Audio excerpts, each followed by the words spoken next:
short. We ended up staying until the end. Many times I thought about leaving, but the lady was like, no, you can't leave. You have to finish. You have to be there the whole time. So we ended up staying and finishing. And then, again, as people were packing up, people were, meticulously folding things, putting things away, organizing. And here I am, I'm like dumping everything together because I'm like, these people don't want me to see me taking so much time. And plus, the stuff weren't as important to me back then. I didn't know their value. I didn't know their real value. Just as I didn't know the value of what I was doing. So I just dump everything in different bins, my sister and I, and then we leave. The next day, we leave. That day we left, I knew I was meeting Karen the next morning. So I ran to the swap shop and I'm like, I am not gonna go and see Karen again without having something that says the name of the business. So I ran to the swap shop and had this bag made. I love red, so I had this red bag in the house. And so I went with it. And I went with a picture of the logo that my friend Marcus had made for me. Get to the swap shop. I'm like, I need this. And he's like, we can do it in all these colors, ma'am. If we do it like that, the white background is going to be there. I'm like, no, I don't want the white background. I want it cut out. And then so we argue back and forth. And then it was like, I can just put the name for you. So I said, okay. So then I had this bag done. So needless to tell you, as you guys know, the real logo is this. With all the colors, but I had this done. It's still the same thing, but the colors are not there. Mind you guys, that next Sunday, I got dressed, I was ready, I made sure I wore my boldest piece and got my bag and went over to meet up with them. The jewelry, the fair was in Pompano. So I go and meet up with her. I show up and Linda's like, oh, look at you.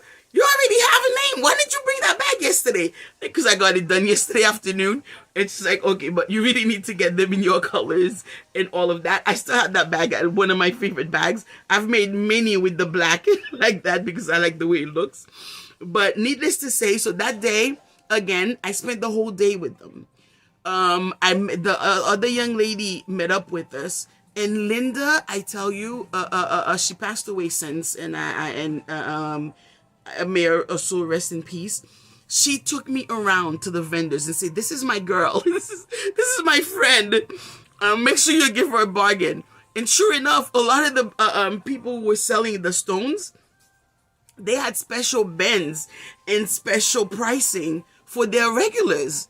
And if I had gone by myself, it was the first time that I spent so much money in materials. When I got home, I counted. I made $1,382 from the show before, from the Seminole, the show that I was inadequate, that I felt inadequate in. The next day, though, I bought almost $1,700 worth of beads. I could not stop myself. There were so many beautiful things. It was my first time there. And I thought, I would never be in a show like this. I had no idea how often they came, if I would see them again, if they would have the same material. I went crazy. Linda kept saying, you don't need all that. You don't need, I'm like, no, this is different. I gotta have it. Well, midday, she ended up, she did guide me around. She made me she did the tour of the whole place. There were 3 full rooms of vendors from everywhere in the world. She took me around to the ones that are her favorite. She showed me all the 3 rooms, took me around to the ones that are her favorites. And then she said, okay, I gotta leave. I'm not saying I already got what I want. You're on your own. Just be careful. You really don't need to buy all that stuff. And I stayed and left. I didn't realize how much I was buying because I was using a card and I was just buying the stuff and putting in that red bag. And some of the packages were tiny packages, un petit sachet, a little bag this size and like $300, $200. I had no idea how much I was spending. But I was in awe. I was in heaven. There were all these beautiful things. I still didn't know their names. There were all these stones. There were all these metals. There were all these things there. I went nuts. I went crazy. But what was funny also was I was wearing a big, huge wood piece that I had made. And I kid you not, a good almost 40 to 50% of the people that walk by me would stop me and say, where did you get that? Where who makes that? Did you make that? Where did you get the wood? Where did you get? I got so much attention with the wood piece. I was already leaning towards that. So then I knew I was going to work more with wood. In any case, this has been very long. Again, to finish the story, I started growing that day. That weekend of the 25th of February, which is why I'm telling you the story today, because Facebook sent me some of the reminders of the pictures and the videos. I looked at them and I cried. I remembered even back then the universe was sending me. I realized even back then, even though, and I told myself I wasn't ready to accept them, I wasn't prepared to receive them, the universe was still sending me goodies. The universe still felt fit to have me there. Not only to have me there, not in a little corner, in the main space where I wasn't ready, even amongst the people that were ready, that were prepared, that had done this before. I still was able to shine. Even with my uneasiness, even with my unpreparedness, I was still able to sell. I was still able to shine. On top of that, it saw fit to send me people that would teach me lessons that I will never forget.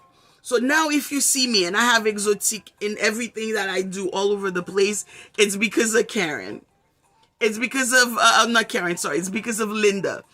And I thank her for it. She knows before she passed away, she knew how grateful I was to her, or how grateful I am to her. And so that's why I go and I put labels or logos on everything, because I don't want the same thing to happen. As we know, things are, experiences don't usually come often twice. I have yet to go in another business vending info. Maybe I'll look into that today. I have yet, I keep going to the shows, to the craft, not craft shows, to the beading shows when they come. Many of the lessons that Linda taught me that day, I still use. A lot of the lessons, a lot of the things she told me, it wasn't until recently that I was able to truly grasp them and truly try to apply them. And so, that's the story. Today's the 25th of February. I thought I'd share that story with you, because if you're out there, if you're feeling awkward or unprepared like I did that time, just tell yourself that you're gonna get over that. You're always gonna have a level of uneasiness when you do anything that you're passionate about. But please do not stop. Do not stop creating. Keep going. And if you find yourself in a place where you're invited and you don't think you're ready, just make the best out of it. Do your best. Do it from the heart. And it's gonna work out. It's gonna work out. I have tons of things to learn. I'm still learning. I still have the imposter syndrome feeling sometimes, but it's getting much easier. I've gotten, since then, I've learned many of the stones. I'm still learning a lot of them. I've become more conscientious about the materials that I source, what they are, the energy that comes with them. And I'm finally, I'm ready, and I've decided that I'm going to keep working at Exotique full time and take it to the next level. So today, just to finish, last night I had doubts as I prayed. I asked God for signs, and I'm truly happy, and that's why it brought tears. I'm truly happy that it reminded me of that time, that it reminded me of those days. I could see how far I've come, and I can see how beautiful the future can be if I continue progressing as I'm progressing now. And especially now, I've realized while not working full-time at Exotique, I was able to grow this much.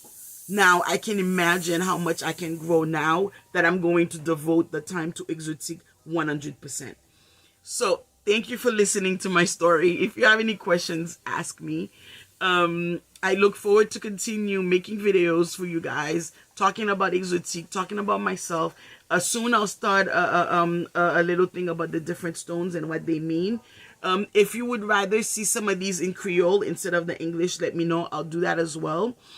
I thank you guys in advance because I know you guys are gonna help me, hold my hands, push me if I need to, so I could make it Exotic grow, as I have officially decided, yep, to do this full time.